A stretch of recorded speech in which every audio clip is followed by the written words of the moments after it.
that inspire you, that touch your own goodness in your heart. Unfortunately, these kids, they're very interested in movies where people got hurt, you know, making fun of them. There is a new movie. Yeah, good. It's called Pele in Hebrew. I don't know the name in Hebrew. Wonder, maybe. It's about a kid that also, it's like the Elfman, but for kids. It's about a kid that has a lot of surgeries in his face. Amazing movie. I went with my kid and we both cried. All the movie. Okay. He told me also, I cried so much. And he knows it was crying because it was Exactly. so emotional, and he was, so and with his friends and all that, and it was amazing. nice. Yeah, So you this can is see it now. this is also, you know, with kids also. Actually, what impresses them is if you find a hero figure that they like, and then you ask them what is so impressive in that hero, and it's usually the courage and the kindness and all these things. So they are impressed by that. So it's good to give them not the Buddha, but to give them these kind of Bodhisattva figures like Avatar and these kind of things, and to talk to them about them, and for them to find out what is it that is so impressive in that person. Do you think you could imitate that a little bit like that? Not to put for, you know, you bad and you should, not like this, to give them examples. Yeah. Okay. You bring me an active. Thank you very much. Oh, you're thinking we're going to cry a lot still. Okay. Where were we? I totally don't get it. Huh? I totally don't get it. What? Whatever we read. I behave as if everything is waiting there for me, the Dharma, the teachers, and I just go dancing from one life to another life until in life. Not dancing, like... Totally, yes, I don't get it at all. I'll be born as a person. All I'm worried about that I meet my teachers, everything is waiting for me, and I totally don't get it. What? That I can be born in hell realms, that I can Yeah. that I don't take the chance this life. That It's just up in the head, isn't it? Yeah. It's so far away from us that we could end there. Just look at the homeless person. Can you identify with that person? Look at the leper, at the leper in India. Can you think that you could end up in that state? So this is the, you know, the head now, not the notebook. Here, when you see them, wow, this could be me. Yeah. And actually the Lamrim group in Bern, they do it themselves, which is great, because I said, look, I'm not coming, because otherwise you're just asking questions. You study it, and they have so much joy and fun, because they have to do it themselves. And then I prepare questions, and then we have the exam with these numbers, and we have a lot of fun. And then I usually bring some really good food when the exam is going on, and then they totally lost the fear and the shyness of not knowing and all this. We've become very, very nice group. This is the Dharma practice, you know. We also have difficult people coming there, but still we integrate them, and slowly, everybody kind of. So they gave themselves the task, I don't know if they're doing it, for 1 year to meditate on the lower states. From the Lamrim, that section that we usually skip. Yes. Because also Rinpo Rinpoche, the one who was in prison, he said, because I said, Rinpoche, I can't cover the whole Lamrim in like 7 days at Tushita. What shall I leave out? And he said, well, you know, if you go on and on and on about the lower states, they will start throwing stones at you. And he said, and anyway, they don't believe it. So don't go on and on and on. But make sure they understand their own suffering of the negative emotion. That's what is important for them to understand. But here we are advanced, so we need to, as you say, none of us gets it. You know? Some small moments fear comes up, but then get out of here. Get out of here. But the thing is, you know, that's why bodhicitta is so helpful. That will save us at the not to go there. This is why he's talking about this. Now, whenever you have a moment of tightness and difficulty, may nobody have to experience that suffering. And Tonglen at the time of death, wow, you know, Like what we did last night when we heard, it was a conflict, wasn't it? So I don't know what it was all about. And so I mean, you hear something like that, take the aggression and give out peace and love, and then don't wait for the result for them to stop, and they stop and go, wow, I healed them. You're not here to heal people. You're here to destroy your self-cherishing who doesn't want to take the difficult stuff. And at the time of death, you know, when you can say, so whenever you have a difficult moment, you go like, may my difficult moment now the cause for everybody else to be free from suffering. Because me suffering purifies negative karma. Me then having the courage on top of it, because I already have it, to take the suffering of all others. So that difficult moment becomes the cause for my enlightenment. Do you see what I mean? Yeah. So this is a training that we are going to do. Yeah. So that we train to do that while we are not in difficult situations yet. We do it with small things. But then we neglect the small things. You know, somebody's in a car, the car doesn't start. You visualize yourself as Tara or as a mechanician, and you go and fix it or something like that. Yeah. And don't pay attention to the results of it, because otherwise you become very arrogant. Wow. Your Tonglen is to destroy the self-cherishing. It's not to heal others. That is the purpose of it. Yeah. We would very much like to heal, because then everybody loves us, of course. So if you can heal, by all means, do it. But also then look at your mind when the person says and comes, ah, you helped me so much. Look at what your ego is going. Ooh, me helped them so much. Yeah, so then again it becomes kind of arrogance.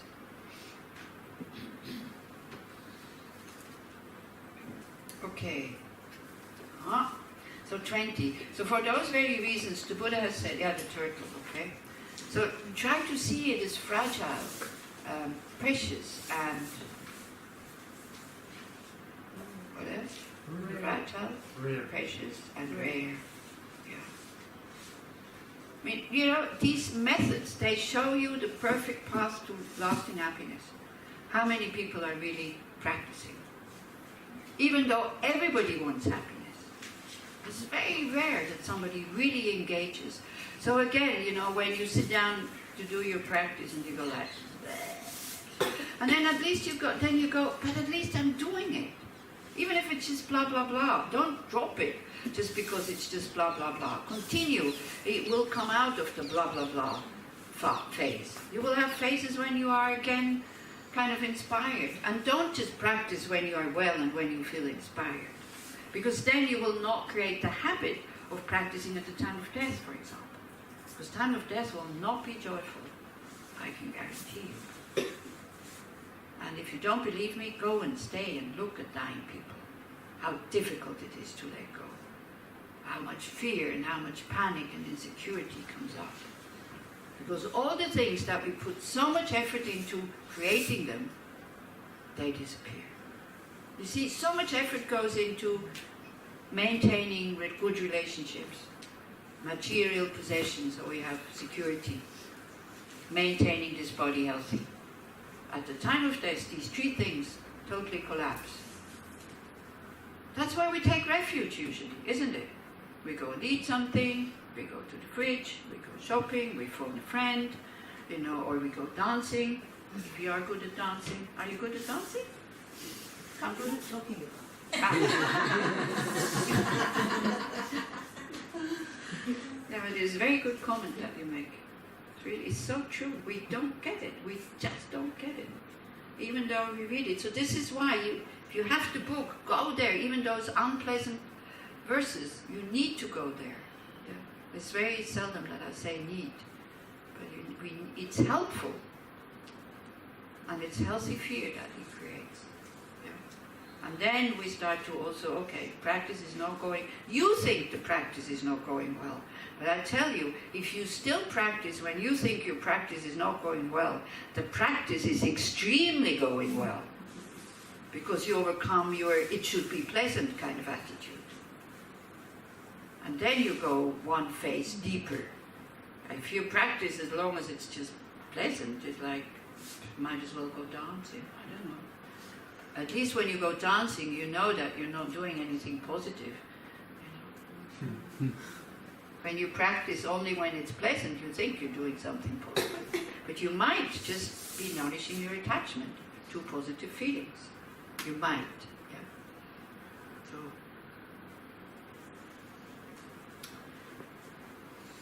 21. If even by the evil of one instant an eon might be spent in the deepest hell, then because of the evil I have gathered since beginningless time, what need to mention me not going to a happy realm? Why could one short instant be the cause to spend eons in the deepest hells? Why? Think about karma, 4 factors of karma. See, this is why also when you read this text, it's good to have these informations present so that you understand what he said, because otherwise you say, what? 1 instant? Why would I spend eons in the deepest hells? Why? Karma increases. Karma increases. Exactly. And we don't feel it increasing while we are still in this body. We will feel how it has increased in a lower state. Yeah? So we should not neglect the smallest things. And do purification practices with regret, remorse, or kind of recognizing that we have negative imprints. Otherwise you would never suffer. You wouldn't have negative imprints. And we don't know what is laying in store for us. Take refuge, generate bodhicitta. Do an action. Bodhisattva is so easy to do. On top of it, it's so easy to do these things. We're not saying you have to go and save the world or work for the Red Cross or go to a war zone in order to purify negative karma. Sit down and generate these 4 factors. The action wanting to repay the debt, and then the strong determination at the end not to do it again.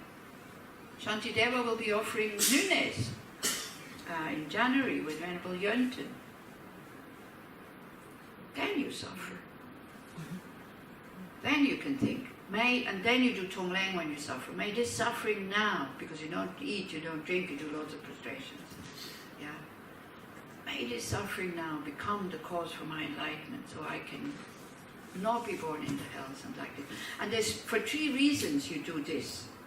For 3 reasons you torture yourself like this. One is, of course, to purify your negative karma.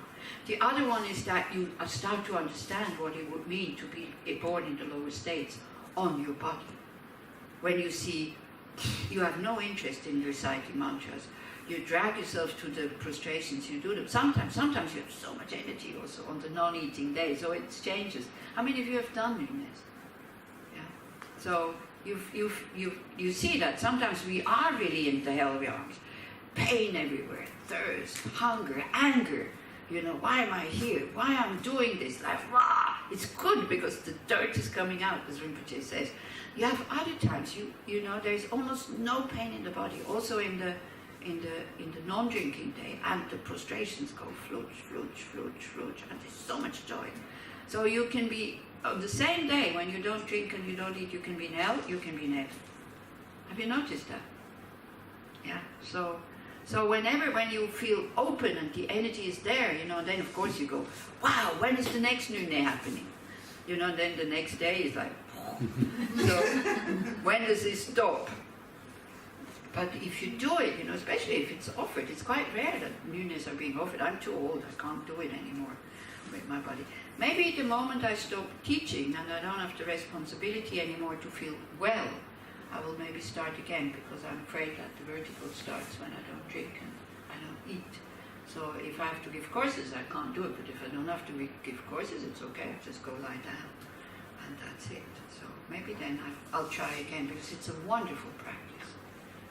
It's a very powerful practice. They say you purify so much negative karma in 2.5 days. And if you're able, when you're not well, to do Tonglen, then you practice for the hell states, or for your death. And you said that Shantideva Israel? Yeah. In Bar, they will in January. It's planned with the Venerable Yönten. It's difficult, okay? But hell realms is like more difficult. So. And you have to be quite disciplined actually when you go, because if you shouldn't miss sessions there. You know, you really have to make strong determination. No matter how much I suffer, no matter how tired I am, I will drag myself to the session. You can't be wishy-washy. And this is really for serious people. People who understand I could be reborn in the hell states. Yeah, it's a difficult practice. But wow.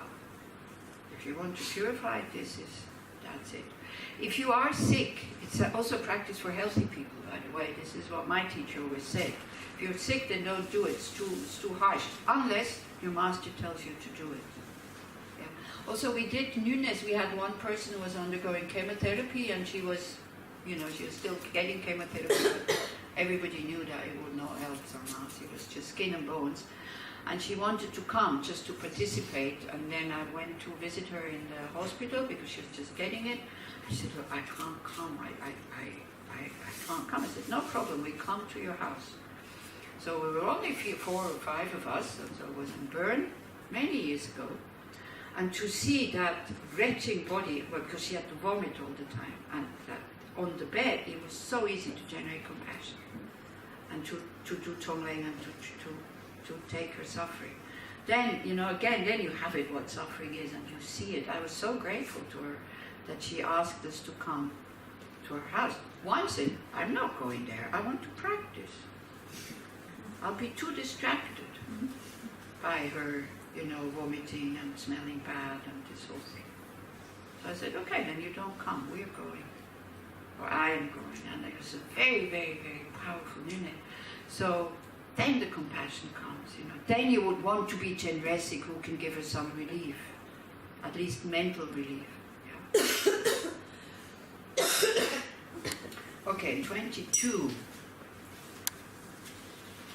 have to follow here with Pema Churden's commentary, otherwise you miss out on it.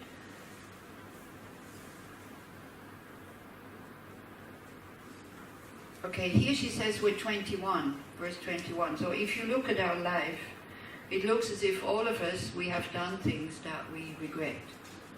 True or not? Mm-hmm. Some people not sure.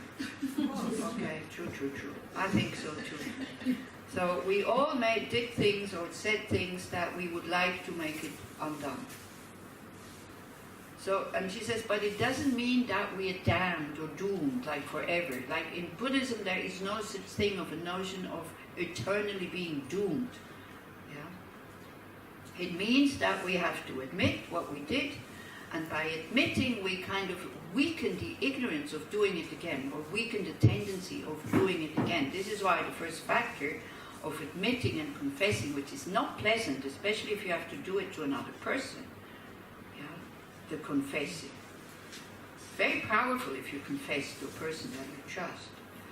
Because then you can really let go. It's great relief. Something that you feel ashamed about, all of a sudden you'd say it to somebody, that tension goes and you can continue. Yeah, so that's very important. So we weaken the ignorance that keeps the tendency going by admitting that, yeah, I've done things. Also, by admitting things, we're not getting angry so much at others who do the same thing. As long as we hide it, everybody who does the same thing, everybody who has the same habits, we hate them. Because they put the mirror in our face, what is no good, and we know that we're also doing it. So if you have dislike for somebody, then look, why? Is it something that I'm hiding in myself? And I forgot about the newness, sorry. So we do it to purify negative karma.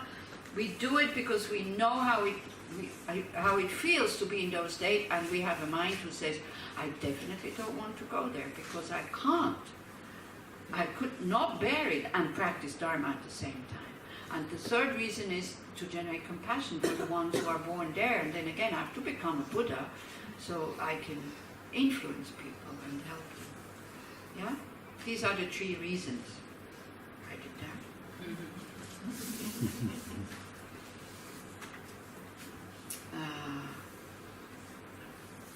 Okay, so that was what? 21.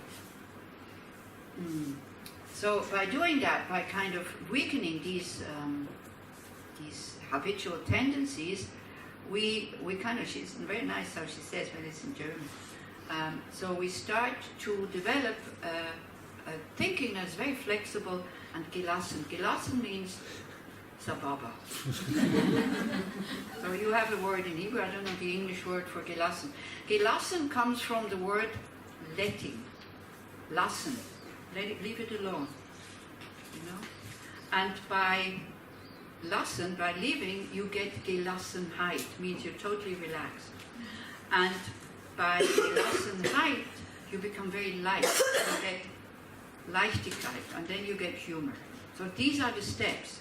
If you cannot let things be the way they are, seeing them but letting them be the way they are, you cannot have humor. So it goes with these steps by confessing or by admitting we've done negative things, that we weaken the tendencies, and then our minds, our thoughts become very soft and very flexible also. Instead of sabotaging our future happiness by these negative thoughts. Yeah?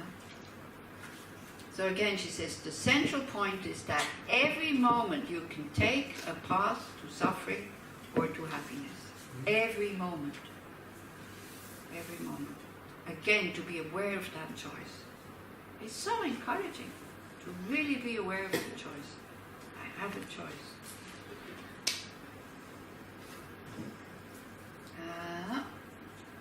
Oops. Okay. Then, 22. Yeah. By having experienced merely that rebirth in hell, I shall still not be liberated. Hell states doesn't bring liberation, for while it is being experienced, other evil will be extensively produced. So we talked about that, yeah? That's clear, isn't it? Mm-hmm. So if when having found leisure such as this, I do not attune myself to what is wholesome, there could be no greater deception and there could be no greater folly. So they usually say, you know, your kids are starving at home, and then you are going with the ship, you go because you need to go somewhere and you need to find something, or food for them, or some work, or some money, whatever, or you come to an island which is full of like precious stones and you don't pick them up because you're too lazy and because you're tired, so I need to sleep first, so like this, yeah, not taking advantage of it. How much more stupid could you be? Or I usually use, having a precious human rebirth is like having an unlimited Visa card. Really, because you can create states of highest happiness, like liberation and enlightenment, with that situation that we are in now, because we have the freedoms and the richnesses. But then it's like having it and just, oh wow, how wonderful, look, it's unlimited, I'm so happy. I'm not using it. Not using it, while your kids are starving. It's so beautiful.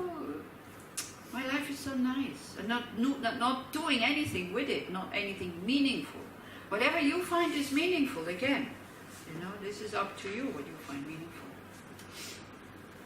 If having understood this, I still foolishly continue to be slothful, when the hour of death arrives, tremendous grief will rear its head. So then again, the 9-point death meditation. Death is certain. Why?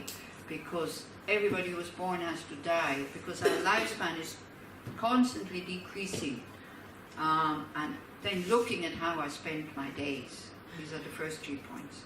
Do I gather causes for happiness, or am I gathering causes for suffering? The time of death is totally uncertain. Why? Because we don't have fixed lifespans. It's not like the Visa card who expires that date. If we know my life expires that date, okay, now I can have fun, then afterwards I go and work. This you can do, but with life, we don't know. Yeah, you can die any moment. So that's also what you take into your meditation that you're going now. Every step you take, you go one step closer to death. Yeah. Everything you pick up, one delusion less, or one tendency less, one imprint for a tendency less, like that. Yeah? So you can use it also. Our bodies are very fragile, and we're constantly surrounded by things that can cause death. We're not aware of it. Every morning you wake up, it's a total miracle. We would think it's something wrong when we're dead. We go like, why am I dead now? You should go like, why am I still alive? Wow, how wonderful. Yeah?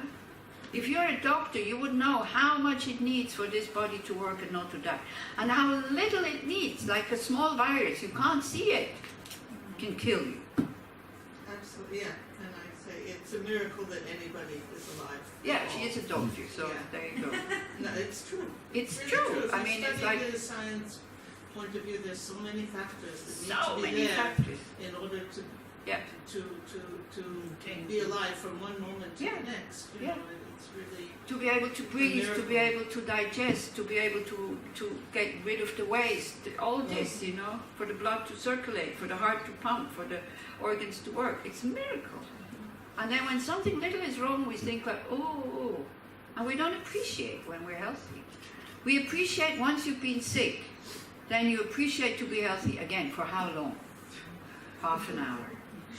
Sometimes you don't even notice it. Me, sometimes I go, oh, that pain is gone. But it's long gone. I haven't noticed it going. You know, the itch of the mosquito bites or whatever. I get very disturbed when they're here. Then I don't even notice when they go. Yeah, I need to continue, Avi. Avi? Yeah. Next time. If having understood this, I still fully continue, okay. Then if my body blazes for a long time in the unbearable flames of hell, inevitably my mind will be tormented by the fires of undurable remorse.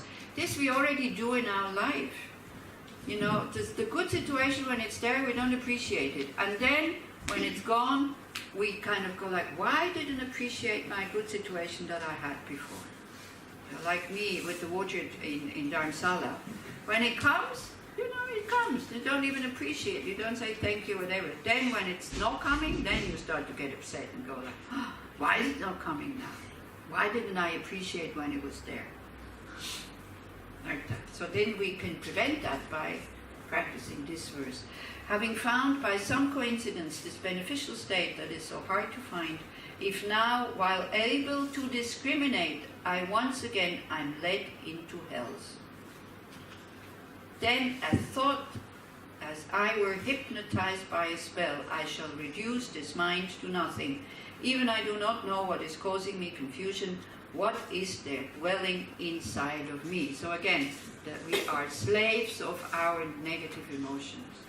What is bloody hell wrong with us? Why don't we wake up? Why don't we make effort to go to kind of battle the right thing? And then the battle against the negative emotions, can we do this afternoon? I think we will still be able to finish the chapter.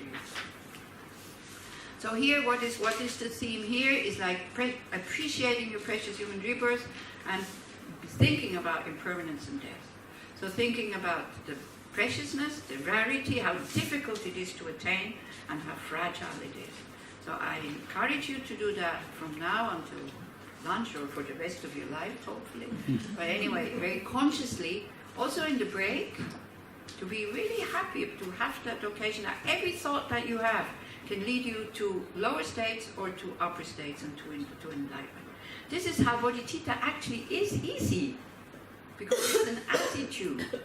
Yeah. So then you pay attention to your thoughts and you change them into something different, and the action of body will be to clean up a little bit the kibbutz. So you offer your body. We offer our body to all sentient beings. So in this 3/4 of an hour, you offer it to the kibbutz. I give my body skills to clean up, so the cleaning ladies don't have to do. And Leora will tell you, but I tell you also now, if you leave your room, leave it as if you are the cleaning lady who comes tomorrow morning. Do you understand what I mean? The way you would want to find it if you were the cleaning lady. Because one life you might be a cleaning lady, if you leave it in a big mess. And then all your customers will leave all the time the rooms in a big mess. Yeah. So you take off your sheets, you take out the garbage, you clean up. Please do. This is a bodhisattva action. One day may I clean your mind. Now I'm just taking off a little bit of work from you by cleaning the room. Yeah? So this is how you integrate bodhicitta in your daily life. To be considerate about others, what you leave behind. May they be happy when they come into the room and not go like, oh my God. Yeah? Okay? It's a suggestion.